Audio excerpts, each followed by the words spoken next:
Sampa mo sana. Sa harap. Sa harap yung isang paa.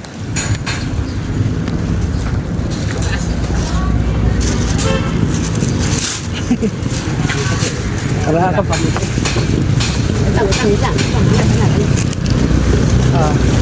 Ano na?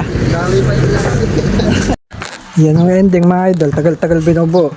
What's up mga idol? Dito nagbubuo tayo ng Cleopatra plastic mga idol. May in-order yung customer na Cleopatra. Yung kulay puti. Ayun nga mga idol, binubuo namin.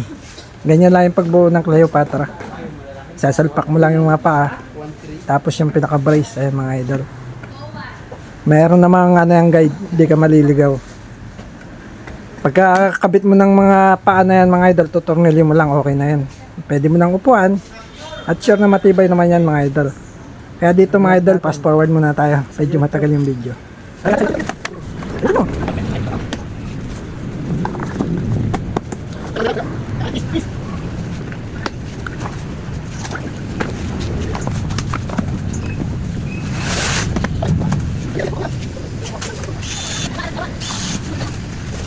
Sa part nito mga idol, naikabit na lahat ng paa. Tinotornilyo na lang lahat. Tapos lahat yan may mga tornilyuhan. Dapat maikabit mo lahat yung, kasi pagka di mo naikabit yung mga tornilyo, may posibilidad na bumitaw yung isang paa, bubuka. Kaya dyan mga idol, halos lahat pinaglalagyan na ng bata. Yun, may batang makulit, pinaglalagyan na ng tornilyo. Ayan mga idol, malapit nang matapos. Kaunti na lang. At i-deliver na natin yan mga idol. Nalagay natin sa YouTube.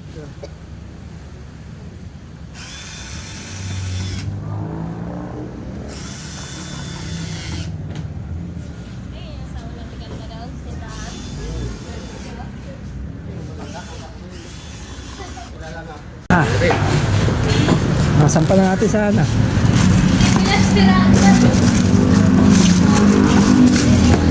Oh. Sampa mo sana sa harap. Sa harap yung isang paa.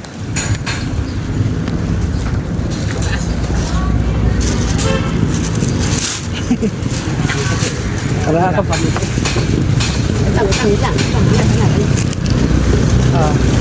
Ano na? Dami pa yung lastik.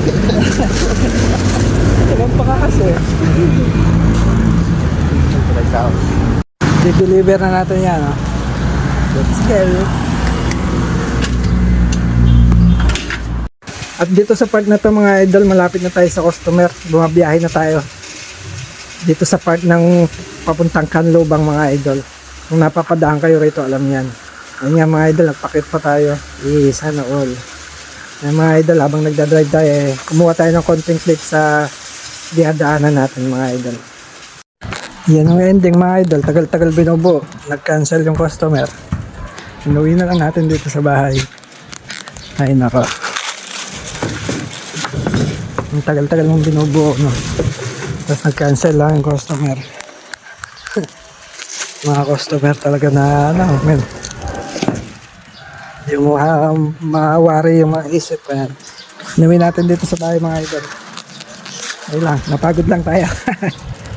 Shoutout sa inyo mga idol.